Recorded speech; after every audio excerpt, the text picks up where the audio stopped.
we will definitely see what happens. Before we get into that, I want to give some shout outs to some people that I couldn't. We were so intense in that dialogue that I didn't get a chance to acknowledge them like I usually do when we are live. So, Ronique LeVar Haney, Drew Nelson, Shawana M. Jordan, my sister all the way from the Chi, Kenny Lomax, a good friend from college, and the one and only Ivan Mighty Mouse Robinson. Tuned in. I thank you all for tuning in. And like I said, apologies. The dialogue earlier today was just great, and it just was flowing.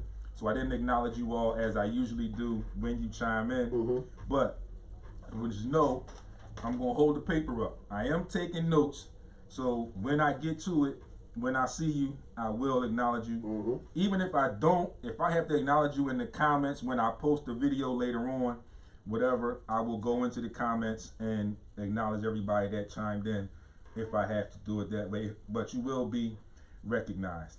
Once again, don't forget the football picks, the pools will go up tomorrow. You got from Tuesday 10 a.m. to Thursday 4 p.m. to get your picks in. And ideally, we would like you to have them in on Wednesday to give us that early part of Thursday.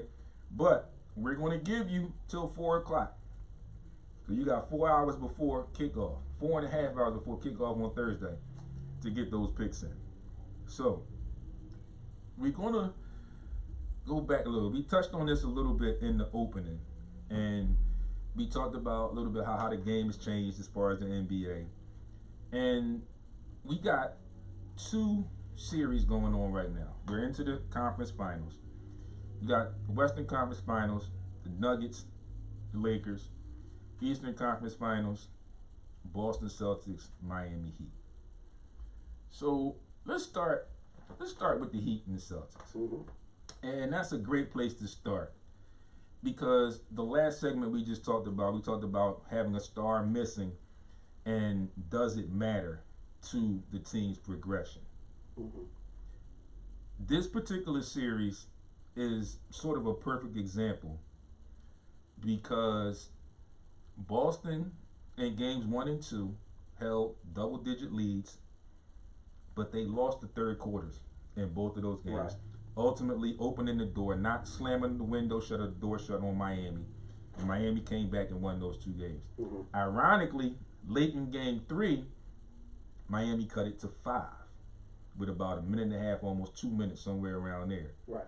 Now, the reason I wanted to go there first is because, like I said, it goes into what we just talked about as having a star player or a key player either in or out of the game. You could very easily argue and debate that Gordon Hayward was missed in games 1 and 2. And to back that up, it showed in game 3. Now, you look at the stats at first, they were missing another 20-point scorer on that team for those first 2 games. Now, although he did not score 20 points in game 3, his presence made a little bit of a difference. Made a big difference. At times. You know, I'm going to say a little bit because I don't like ball. But I got to give him credit. Like I said, as a media member, I have to give him credit. As a basketball fan, I have to give credit where credit is due. So it made a difference. And I'm going to agree with Baldy now. I'm going to get my head out of my you-know-what, and I'll be brutally honest and say it made a big difference. You could see it because, like I said, Miami cut it to 5 late in that game. If you go back to the instances of games 1 and 2, if that had been the same instance in game 3, Miami would be up 3-0. They possibly would be. Yeah, they would be. Yeah, I'm sure they would be. Yeah. And it's funny because I was talking about this last week to a couple of guys I know at work, and I watch the NBA jump while I'm at work sometimes, and I always have mixed opinions or mixed views on some of the comments of Kendrick Perkins. These particular comments, and I'm getting ready to paraphrase for you and give you what he said about that particular series after games 1 and 2, was right on point, and I was in total agreement. One of the things he said was the Boston Celtics have come into game 1 and 2 in the bubble, with their Versace shades on, their Gucci slippers, Versace rolls, and Versace swimming trunks. The Miami Heat stormed into games 1 and 2 with steel-toe boots on and old school tin lunch pails with the thermos in it. Okay, so we get back to the point and we talk about the Gordon Hayward effect. He made a difference. Now, I think Miami is going to get Game 4, which is going to be a pivotal game in this series. It definitely is. I think Miami is going to get Game 4 for the simple fact that they were being beaten throughout that entire game and still had to fight to cut it to 5. But at that point, it was in that free throw game. That's why that lead looked like more than what it was in that game. And Boston did what they were supposed to. They knocked down free throws. So I think Miami is going to get Game 4. I can give you that. And getting back once again to star players being missing or removed from the team, and I said this to somebody else too. I said, imagine the Sixers. We saw what happened when Ben Simmons couldn't play. They're a different team. It happens to everybody. When a star goes out, the team is different. Star or key players go out, the team becomes different. I'm not saying it's bad, and I'm saying it's good. But we know there is a difference. McCaffrey's out 4 to 6 weeks. So we know there is a difference. One of the things I said was, actually I said 2 things. I said, looking at Nikola Jokic and Jamal Murray, the guys that are around them, and I said, if Ben Simmons and Joel Embiid do what I just said I was doing, get their head out of their asses and get 1,000% focused on the game at hand, they could be right there or very close to where Denver is, even with the roster that they have right now. Right in the mix, man. Okay. And like I said, we saw the difference when Ben Simmons was out through the regular season, but then we got to the playoffs, and it's a whole different animal we know in the NBA with the playoffs.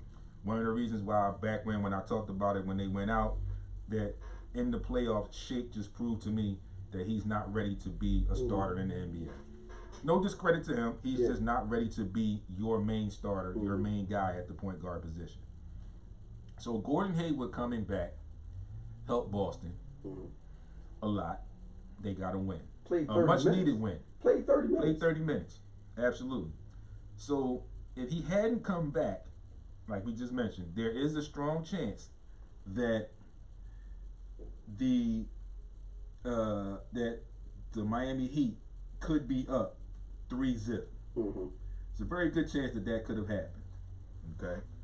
Now we get back into it, and we look at the Miami Heat. Ideally, they have one star.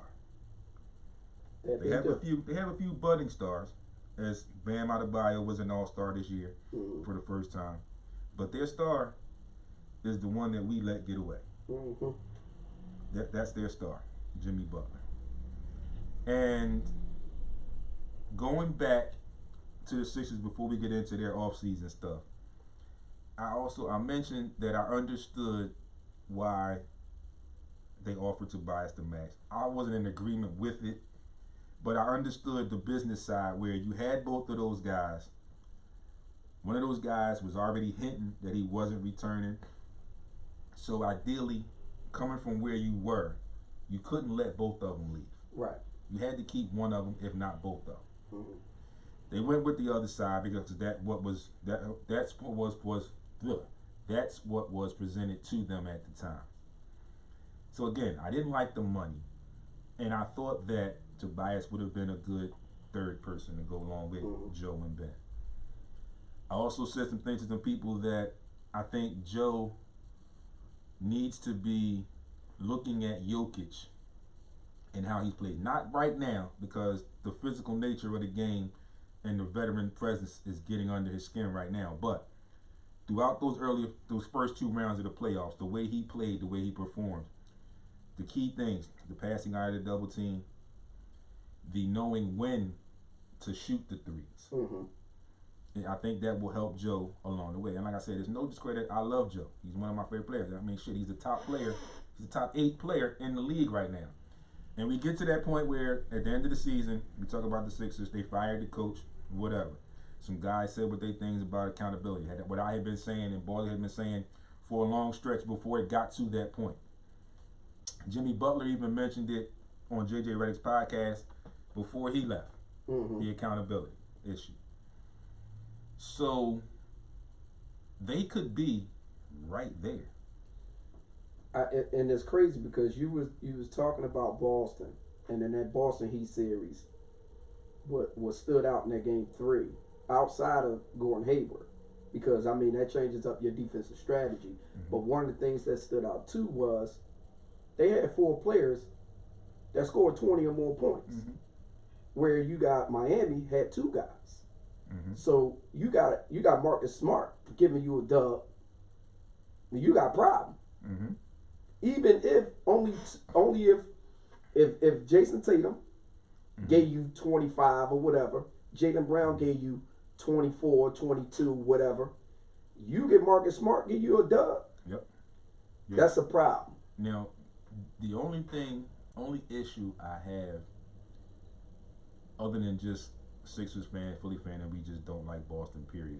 That's a given. Yeah, we don't. The only other thing, the game within the game, and this is me with my referee hat on, is I don't like the non-calling of the push-off, the elbow push-offs with Jason Tatum. Now, don't get me wrong. Hell of a talent. There's going to be a hell of a talent, going to be a thorn in our side for the next 10 years, if not more. But it's got to be cleaned up, or call it both ways. Now, I understand as far as the offensive present skill set, you put these two together, Ben Simmons and Jason Tatum has an edge. Because Jason Tatum will shoot the ball. He can go to he'll shoot the ball. Ben does other things. But the issue I have is I'm watching the game, and that breakaway dunk that Jason Tatum got on, I think it might have been Jay Crowder. There was a push-off there in order for him to get space to get that dunk. Ben Simmons does it. He gets called every time. Every time. Ben Simmons is a 2-time All-Star. 2-time all-defensive team player. 1 and 2. Jason Tatum is a 1-time All-Star. And like I said, they're very good at different things, different aspects of the game. But there has to be something in place. Kemba does it every so often as well too, and it doesn't get called all the time. Either you're not going to call it either way, or you're going to have to start calling it both ways. Because it's going to become a problem later on down the line when things get heated. And this is a great series to look at with this Miami series. You got Jay Crowder, you got Andre Iguodala, Jimmy Butler, Goran Dragic. Got a veteran coaching staff, and those are veteran players. Right. They know how to get around that. Correct. And one of the things that I noticed with game 1, was it game 1 or game 2, when they went triangle and 2, boxing 1 on Tatum. They got frustrated very, very quickly. They did that boxing 1 against with Kemba too. Yeah. And he got frustrated. And I was a little surprised at Kemba, because Kemba had to carry for a good portion of his years in Charlotte. He had to carry them. So he should have been a little bit more used to it. Now, I understand Tatum, but like I said, he was frustrated. Young boy, the way you're playing right now, you're going to have to get used to that. Because other teams are now seeing that, and they're going to use it. It may not be to the full extent of them playing boxing 1, triangle and 2, but they're going to run those blitzes at some points of the game. Something enough to interrupt your flow. Absolutely. And it bothered him in game 1, and it bothered him in game 2. And like I said, the attention changed with Gordon Hayward being back on the floor in game 3. So they couldn't do it as much as they possibly wanted to. So I still think, because of Goran Dragic, Jimmy Butler, the veteran leadership within that bench as far as coaching staff, and Udonis Haslem is still there, who's won championship. He doesn't play much, but his veteran presence is still there. I think that's going to give Miami the edge. And I hate to say it, but I got a gut feeling that it's going to be 6 or maybe possibly even go the whole till to 7. Miami's going to edge them out. I think Miami has the nudge because I just think they got more dog in them right now. And I think that when you try to compare the two teams, I think offensively, naturally, Boston has more firepower. But defensively, Miami's the better, to me, is the better. Boots and lunch pails. Listen, man, they get down and dirty. They don't care. They don't care. Play some damn. People talk about they play good defense out on the perimeter. I was getting ready to say, you know what I'm saying? People talk about Toronto's defense, how heralded that is. Yeah. I give Miami showed against them. We can one up y'all on the defense. Well, what was the Sixers? What was our Achilles heel? Even when we had Ilyasovas and all them. Supposed to be our defense. Our defense, we was the best rebounding team in the league. Yep. We was arguably a top 5 defense. Yep. But here's where the deficiency was: perimeter. We could not defend guards on the perimeter, so they would cook us, dog. They would cook. They like, oh, we got the Sixers tonight. Yep. Guards. Oh, it's so over. Y'all gonna get off. Y'all think gonna about get y'all money. Think about when we went to that Charlotte game. Kemba Walker had a field day against our guards. Yep. And he was all there. If it wasn't for Joel, we would have lost that game. We would have lost. So now you're looking at a Miami team who has guards. Who has guards that can get their own shot, creating their own shot. Even when Hero. Man, listen. Dragic can pretty much get his shot off when he wants. And these guys, the Tyler Heroes, the Duncan Robinsons, the Bam Adebayos, that are still developing, but the veteran leadership, as far as the two players, Goran and Jimmy, the bench and the coaching staff have instilled so much trust in them that their confidence is through the roof. Oh, most definitely. And they play like so it's not phasing them at all, as you would think, as much as you would think it would a player with that much years in the league that they have. Well, let's go back to what we used to talk about. When you play defense, nothing else matters. If you're a defensive team, nothing else matters because you know how to turn defense into offense. And you know, one of the other things people forget, basketball is relatively easy, especially the offense. The object of the game is to put the ball in through the orange hoop. And that's the object. It's going to happen. Like I used to tell the kids when I coached them, I said, look, y'all got these kids down 40-something or whatever. They dead tired or whatever, and y'all worried about them shooting the ball. They got to shoot the ball. That's the only way they're going to score. That's the only way. I said, but you got to think about this. Also, it's not that you're not playing defense. It's not that you're bad at it. It's just the numbers game. If they shoot 10, they're going to make 1 or 2 of them. It's a given. Because that's the object of the game. They're going to make some of them. So you can't get frustrated and upset with that when you feel like you should be up 40 instead of 40, instead of 30. They're going to make some of those shots if they keep shooting. Yeah, it's just a given. That's part of the game, like you said. It's just a given. So we move into the Western Conference Final. That game last night. And the game last night, crazy. I caught the highlights this morning before I came to crazy. But that game was really, really good. So listen. All right. So Jay Lawson calls me last night. This is what we do. Playoff time. We go back and forth. So he called me. Jay. Yeah, shout out to Jay. He called me, and this is probably with about 5 minutes left in the fourth. Calls me, and he says, "Yeah," because he rooting for Denver. He wanted Denver. Yeah, he rooting for Denver. And I said to him, I said, "Yo, it's Jokic time now." I said, "Jokic's about to turn it up." I said, "It's in this dude." Start posting up. He start passing out the post. They start getting easier shots. He start pulling up. There was one shot a 3 They were down 2, and he hesitated on the 3. Defender came out. He took a step in, shot the jump shot, bricked it. The very next play down, he got the same opportunity, pulled it, and it was crazy because when it happened, Jay texted me. I said, "Yo, he got to shoot that."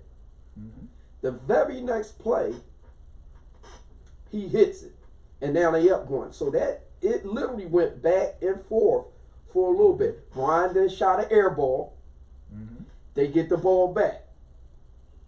They get up 1. Listen, man. He put Anthony Davis in the pocket. In the pocket. Boom, boom, boom, boom. Gave him the hook. Put his body to him. Boom, boom. Dropped it on him because Anthony Davis ain't want to foul him either. Right. You don't want to foul him. You don't want that work. Just a quick note. Saquon Ball has been confirmed. Saquon is done for the season. Woo! So get into like what you just said. One of the things I talked about with Anthony Davis, and I talked about this with Frank as well too. No discredit to Anthony Davis's game. I said, but too often, way too often. Then he's put that stipulation in. I'm not coming to the Lakers if y'all want me to play the 5. Okay, dude, listen. You got Dwight Howard, you got JaVale McGee there too. All right, fine. But starting that game, you got to guard Joker. You got to. And the difference is, Joker can guard you on the perimeter where you want to stay. But in turn, when Joker takes you down on the block, what are you going to do? This is why Dwight Howard and JaVale McGee didn't play a lot in the previous series, because they felt like they would be playing Denver. And they need those bodies now because Anthony Davis just won't play the 5. So those two players, in a sense, cancel out. More so canceling on the Lakers side with Anthony Davis because he's got to do more. Joker's comfortable with guarding you on the perimeter. He's comfortable with getting on the block. He's comfortable with shooting at the 3. He can do the same things you can do on offense. He can start at the 3. He can dribble enough to get a shot. He can stand there. He can shoot that 3. But his advantage is getting on that block, his vision with his passing, and being able to score on that block against you. It's going we know it's going to take away some of Anthony Davis's offense. Oh, most definitely. It's going to take away some of them legs on that offense. So again, bouncing back to that question, does it matter if your star player doesn't play? Let's just play devil's advocate again. And I'm using LeBron again. So Frank, I hope you tuned in. Let's say LeBron tweaked his ankle the other night. He's still playing. Let's say he can't go.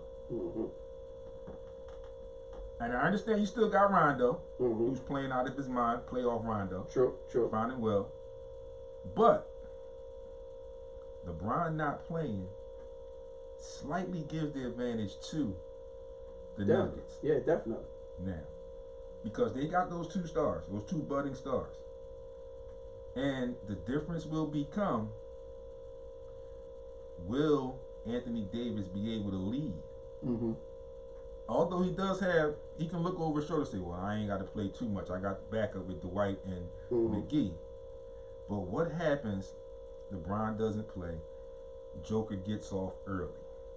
Well, I'm going to tell you what happened. What will happen is you just lost a player who rebounds, who facilitates, and scores. So those are 3 components of how your whole offense works. Now, Rondo is playing good. Rondo at the guard position can rebound a little bit. He does do that. Can pass. He ain't no scorer. He don't put pressure on your defense as a scorer. So I can sag off him and let him shoot that jump shot. I'm gonna live with Rondo shooting 3s all day. No doubt. Because that's not what he does. Right. Elbow extended, he can hit those. Still isn't he's more like you know. Yeah.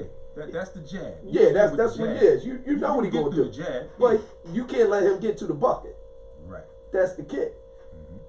With LeBron, what he brings it's a whole nother dynamic. So if you take that away, you're now relying on Anthony Davis to do what LeBron does. He don't do that. He's a scorer.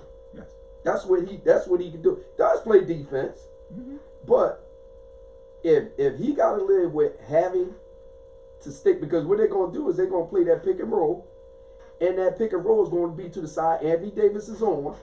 Joker's going to have Anthony Davis. Anthony Davis not going to want to get in foul trouble. Now you can go ahead and you can double team Jokic. He's a hell of a passer out of the post. He walked Anthony Davis from almost 20 feet out down to the post and laid him up in 6 seconds. And can pull you out to the 3-point line. So if there is no LeBron, that LA team can't survive. Right. Now let's flip it. If you take AD out, LeBron still can do all those things, but he don't have a number 2. Right. So I can live with LeBron shooting 1,000 threes. I can even live with the fact that I can foul him because he's only about a 74% free throw shooter. And the other thing, the other aspect of that is what you mentioned about Joker. If that, like I said, of course, we're just playing devil's advocate here. Just going back to that question that we talked about earlier. They ain't got to agree with me. If it's a perspective. You look at that situation where Anthony Davis has to play him on the ball, like you just said, he backed him down from 20 feet, walked him down 20 feet and laid him up. All that does, with Joker being an all-star, being as dominant as he was throughout the bubble and throughout the regular season, all that does is give him a slight advantage and a slight boost in confidence now playing against Dwight Howard and JaVale McGee. Where, the way the NBA is set up, he'll get a couple more calls than he has been getting against them right now. Okay? Which he did. Yeah. Which and that's the thing. Yeah. So, you have that star power. But again, I love what the Nuggets are doing. And I love, like I said, I even posted it. I love what Jamal Murray said after that Utah series. He said, in life, you find things that you love, something to fight for. We found something to fight for, and we fight. And they're fighting. Almost happened. Like I said, you saw the change from game 1 to game 1. Lakers had all that rest. Veterans, they were rested. They were coming off of a 6-game, 7-game series. Of course, I didn't think it would be that bad, but they got blown out the gym game 1. Right. Game 2, you saw the resilience. You saw the difference. They only lose by 2 points. And so they right there. Yeah, they right there. That game right there, that game last night, it was a heartbreaker, man. All we down to the last 45 seconds for Denver. It hurts. Because in that last series, in that last possession, when LA had no more timeouts left. So when they brought the ball up, well, what happened was there was a substitute. There was a sub that put Mason Plumlee in the game, right? Which didn't make sense to me. But if you felt like you needed a more athletic guy, okay, you took Millsap out for Plumlee. The pick that was set wasn't even a pick. No, it wasn't. He just ran into LeBron. He just ran in and stayed there. Which Jokic was on the inbounder. Jokic literally went from the inbounder out to the 3-point line, played good defense. But where was Plumlee at? Confused. He didn't know what the hell he was doing. So what wound up happening when I look back at games because listen, we done seen 1,000 games in our lives. And we've also seen coaches make decisions that they regret. Some regret, some don't. Players make decisions they regret or don't. You take Isaiah Thomas when he inbound the ball when Detroit was up. Take Magic Johnson when they called him Tragic Johnson. Those are things that they wish they could get back. that last night when they subbed Millsap out reminded me of, and I told Jay this last night, reminded me of when the Spurs were playing Miami, and Pop took Tim Duncan out the game and put Boris Diaw in the game, and you substituted a 7'2" dude for a 6'8" cat, when meanwhile Chris Bosh been killing them on the boards all game. He's a 7-foot guy. So you took out a 7-foot guy to put a 6'8" guy in, and he gets the rebound, kicks it out. Ray Allen hits the three. They go to overtime, beat them, and San Antonio never recovered from that. I said that so many times after that game, and I kept telling people, everybody was like, "What you think of that?" I said, "Well, all I'm gonna say is, if you leave Tim Duncan in the game, Chris Bosh don't get that rebound. He don't get that rebound, man. He And don't looked at get me, I that was like, rebound. well, no, he could have. He don't get that rebound. I said, I've been watching. At that point, I had been watching Chris Bosh his whole career in Toronto, and I knew his game. Had a good idea of his game, and I said it again, and I said it multiple times. You leave Tim Duncan in there, Chris Bosh don't get that rebound. He don't get it, and even if he does get it, you foul him. Yep. Cause you up 3. Yep. You foul him, put him on the line. He's got to make them. You got the ball back. And even if he makes both of them, you get the ball back. You got the ball back. So now they got to come get it. So and there was only what 9 times out of 10, 3, 4 they're going to seconds. foul you They gonna to foul you. make a valiant attempt to get the ball back They gonna again, foul you. hoping that you miss 1 or 2. I said, but that's when the chess game becomes, all right, you do that. He makes both of them. We still up 1. We get the ball back. You foul us. All right. You foul us. I made 1. Or let's say I make both of them on the other end. Now we still up. Now no matter what you do, as a coach at that point, foul whoever get the ball. Right. And give them 2 free throws. And that's what it was. And by that time, again, he's going to shoot the free throws. The clock is going to be stopped. But get him 3/4 court, then you take that foul. When he grabbed that rebound. When you foul at that point, it don't matter what. You getting the ball back. And see, that's those are the in-game nuances that we talk about. Because to be quite honest with you, when you see Manu Ginobili coming down almost like to help defense, right? Boris Diaw is already behind Chris Bosh. Yep. So when he comes down and that ball goes up, he could have fouled Chris Bosh right then and there. But his whole reaction was, let me get out here. Because he left Ray Allen out there. Yep. Ray Allen had enough time to catch the ball, take a step back, and pull the trigger. Yes, he did. And I remember watching the joint, and Manu Ginobili said, I can't watch that. I can't watch the last seconds of that game. He said, because I know for a fact I should have just fouled Chris Bosh. Yep. He would have been on the free throw line, make a miss, and we would have got the ball back. We win that game. It's a wrap. Yeah. That kept them alive. Then it goes to game 7. Miami wins. Yep. So it's just those small things that we talk about. I was talking about these 2 series. Then they played them again in the finals, and they whooped that ass. Yes, and there wasn't nothing to talk about. They showed them. They cleaned up. They remember. They cleaned up everything, and they beat that ass. They won the championship and showed them how you supposed to get beat. That's how you do it. That's how you do it. And hey, they lucky because sometimes you don't get a second chance. Sometimes you don't get it. So with our last 10 minutes, real quick, Sixers. And we can pick this up next week and talk about it some more. The coaching search, first thing. A lot of names have been floated around. Oh, man. And the first name we heard was Tyronn Lue. Yep. I was on the fence. And then as things started to play out in the playoffs, you got other coaches that were being fired. Then these other names start popping up. Nate McMillan. And I'm like, really? Nate McMillan was in the same position that our coach was just in. So you don't want to take on a coach that just got fired. Right. You don't want to do that. Then talk about Billy Donovan, who initially I thought maybe because of what he did at OKC.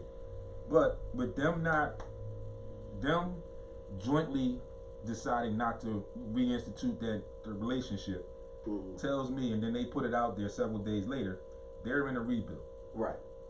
And they've got the picks to do the rebuild. Hence the move with them talking about trying to move Chris Paul and things like that. They got 5 picks, 5 first rounds. So they got the tools to go into a rebuild. Small market, so it's not really going to affect that fan base with them in a rebuild as much because they overachieved this year. Right. With Chris Paul, they overachieved. So Billy Donovan, at first I was like maybe not. Then I heard when Houston went out, I heard people throwing around Mike D'Antoni's name. I literally said, and I don't normally do this, said if the Sixers hire Mike D'Antoni as their coach, I'm gonna have one foot off the boat. Or matter of fact, I'm gonna be like the old Scepter bus. I'm looking out the window with my hand on the cord. Back door. Just waiting to pull it. Back door, I'm out. Back door, I'm out. Yeah, man. You cannot. Well, listen, anyway, save me a seat. Save me a seat because I got you. Ain't no way. And at that point, I can't do it, man. Like I said, I was a little worried about Tyronn Lue, a little bit worried about Billy Donovan.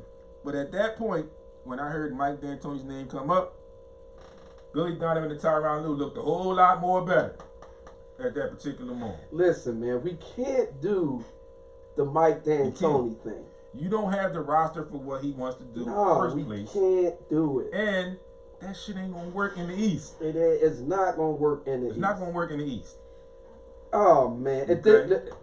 Go ahead. It's not gonna work in the East. I can't. I don't understand this. I don't understand it either. One of the things I did like and what I heard was them possibly talking to Morey or Kevin Pritchard as far as being the president in the front office, which I think is something that they need in that front office. And I also think Elton has realized the way he walked off the court in Game 4 against Boston.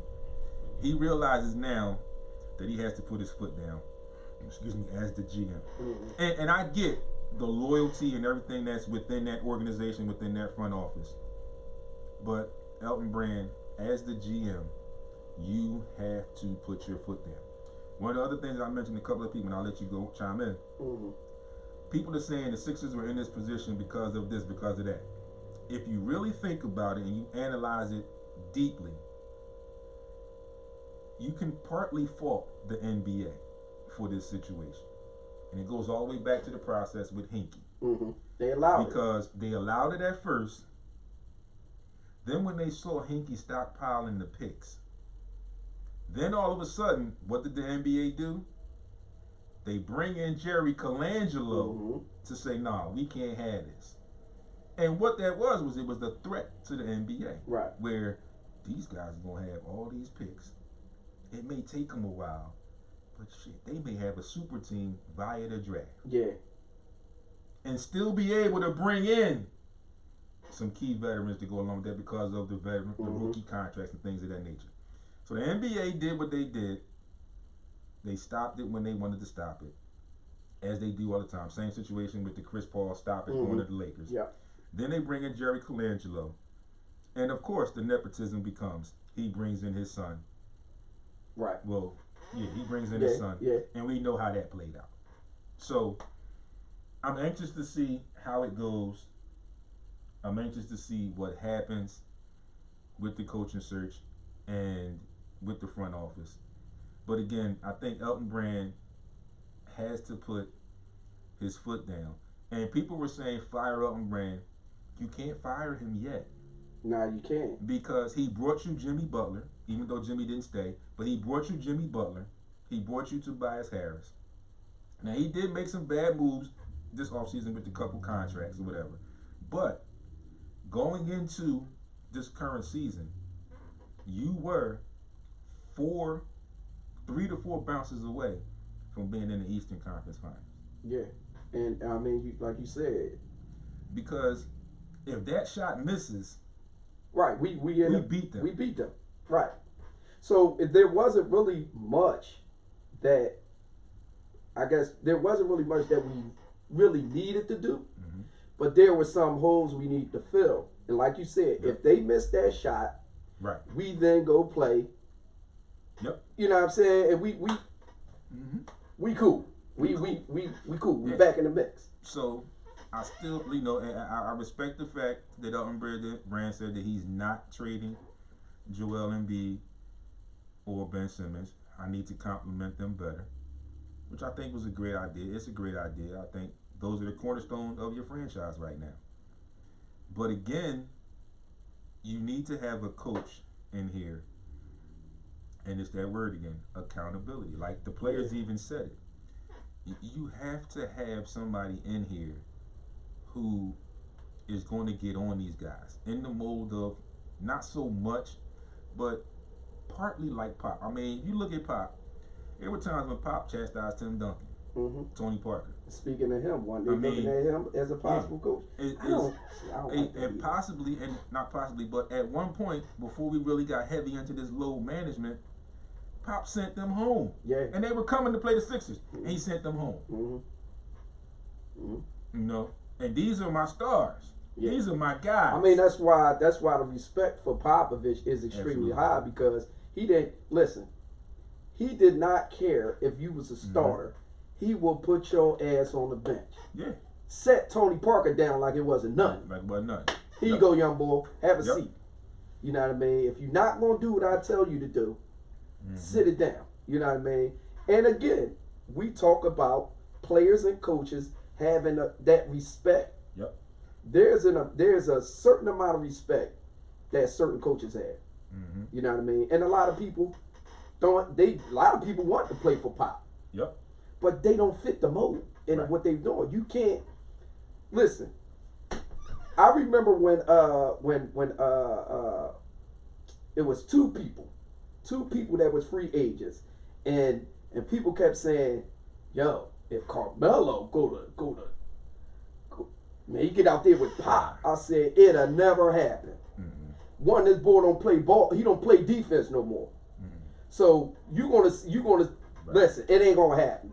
Yeah, it's not gonna happen. And certain players, that regardless of how dynamic you are as an individual, as a talent, chemistry is chemistry. Yep. You know what I mean? That team had bona fide chemistry for decades. That's why he didn't fit in Houston. And that's exactly why he didn't fit in Houston. Houston. And at the time, it was what? Houston. Yeah. But that's why he fits in Portland. Yes. He fits in Portland because there's a need for him. And he ain't got to play no defense. Nope. That's not why they got you there. Hey, you can come out and get buckets. They got you there to get buckets. Yep. So when I'm looking at the Sixers and the state of the Sixers and where we are at, we got to get a coach fast. We have to get a coach and an organization, upper management, that's going to complement what the process is not. Right. It has to go in another direction of what the process is not. Guard play. We need guards that can create their own shot. Create their own shot. And right now, they talked about Chris Paul. Right now, the price tag is too high for Chris Paul, although I would love it for what he does. It's minimal, and one of the names that me and a couple guys I work with have been talking about floating around is Jeff T, who is serviceable because he's a veteran. He can play in the pick and roll. He can defend the pick and roll. And like you said, he can get his own shot. Right. That's something that we need. And there's also been more recent rumors, and they're saying that there's been serious talks about reacquiring Drew Holiday. I personally don't think Drew Holiday should have been traded in the first place, but that was the start of the process. That was. He was the all-star, so the start of the process, you had to kind of, business-wise, you had to move. Okay, and we ain't been the same since as far as that goes. Nope. You got MC3. He became a rookie of the year. 2 years later, you see value in him. You traded him to tank it up again. Markelle Fultz comes along. Nothing. You know. Then you had those injuries. You have Shake Milton, and he played well for those 18 games that Ben was out. He did. But that's regular season, and once that happens, you have to understand as a player and as a coaching staff that now I got to help this young boy because now he's in scouting reports. Right. That was the difference, and that's where it showed. And it showed even more in the playoffs that he was. And I couldn't understand the rotations, why Alec Burks wasn't playing more than he was playing. Oh, man. You've got somebody that can help on the bench. But you that's don't coaching. play him, and that's what I said. I didn't understand those rotations. That's coaching. So, like you said, It's got to be some true basketball minds in that front office. That's where those changes come. And they've already started doing that by getting rid of some of those Colangelo leftovers and Hinkie leftovers. They started that. But you've got to bring some basketball minds in. And Elton Brand has to put his foot down as the GM and tell Scott O'Neal and Mr. Harris, look, Jeff T can get the veterans minimum, and he can play pick and roll, he can defend, and he can get his own shot. We can use that, and it will help. So that's where we are. That's what we need to do. Folks, thanks for tuning in. Everybody that tuned in, I will give you shout outs when I comment on these videos a little later. You have been tuned in to Sports Rap, Heat 100 Radio. As always, it's your boy D. It's your boy Ball. You can find us on the group page, Sports Rap Radio Show on Facebook. You can also get to the webpage, sportsrapradio.com. You can check out the podcast on iHeartRadio and wherever you get your podcast. You can get me at SportsRap_D on Instagram and the group page on Facebook. Baldy? Yep, you can get at me, Aaron Baldy Moore. That's on Facebook. And also, you can get with me on Instagram, Ball75. That's BALL75. Don't forget, schedules will go up tomorrow. Enjoy tonight's Monday night game. I think that's the only thing that's on tonight. Everything else starts tomorrow and Wednesday. And we will definitely keep you posted all week long on social media and get you caught up next Monday. Enjoy your Monday, folks. It's a little chilly today. Stay warm. We will see you next week.